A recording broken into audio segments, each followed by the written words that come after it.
वक्फ के नाम पर लाखों हेक्टेयर जमीन पूरे देश में है। इस जमीन, इस प्रॉपर्टी से गरीब का, बेसहारा महिलाओं बच्चों का भला होना चाहिए था। और आज ईमानदारी से उसका उपयोग हुआ होता तो मेरे मुसलमान नौजवानों को साइकिल के पंक्चर बना करके जिंदगी नहीं गुजारनी पड़ती। लेकिन इससे मुट्ठी भर भू माफिया का कोई भला हुआ। पसमानदा मुस्लिम इस समाज को कोई फायदा नहीं हुआ। और ये भूमाफिया किसकी जमीन लूट रहे थे? ये दलित की जमीन लूट रहे थे, पिछड़ों की जमीन लूट रहे थे, आदिवासी की जमीन लूट रहे थे, विधवा महिलाओं की संपत्ति लूट रहे थे। सैकड़ों विधवा मुस्लिम महिलाओं ने भारत सरकार को चिट्ठी लिखी, तब जाके कानून की चर्चा आई है। वक्फ कानून में बदलाव के बाद अब ये गरीबों से जो लूटा जा रहा है वो बंद होने वाला है।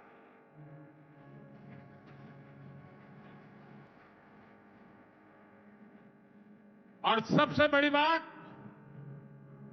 हमने एक बहुत बड़ा जिम्मेदारीपूर्ण महत्वपूर्ण काम किया है। हमने इस वक्फ कानून में एक और प्रावधान किया है। अब नए कानून के तहत, वक्फ के कानून के तहत किसी भी आदिवासी की जमीन को हिंदुस्तान के किसी भी कोने में आदिवासी की जमीन को, उसके घर को, उसकी संपत्ति को ये वक्फ बोर्ड हाथ भी नहीं लगा पाएगा।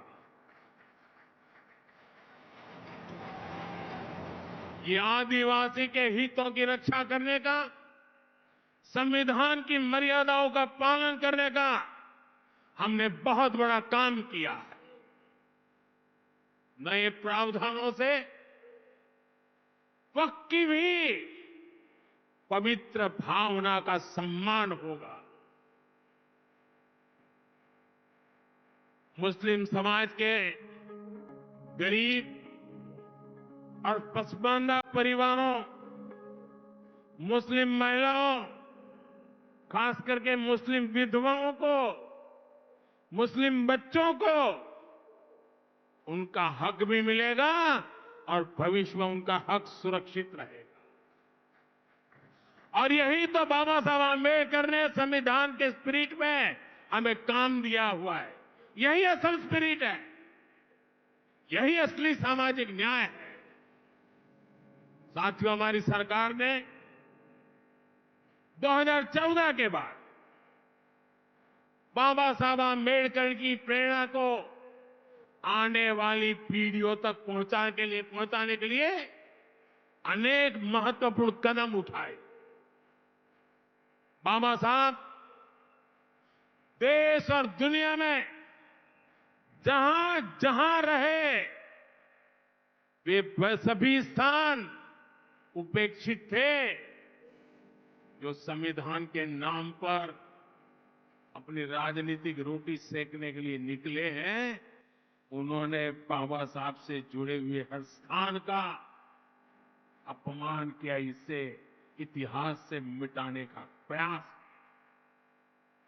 स्थिति ये थी कि मुंबई के इंदु मिल में बाबा साहब आंबेडकर का स्मारक बनाने के लिए भी देश भर में लोगों को आंदोलन करने पड़े।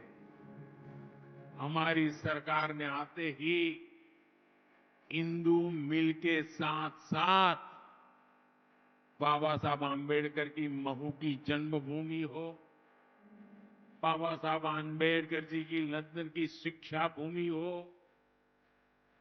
दिल्ली में उनकी महापरिनिर्वाण स्थली हो या फिर नागपुर की दीक्षा भूमि हो, हमने सभी का विकास किया, इनको पंच तीर्थ के रूप में विकसित किया।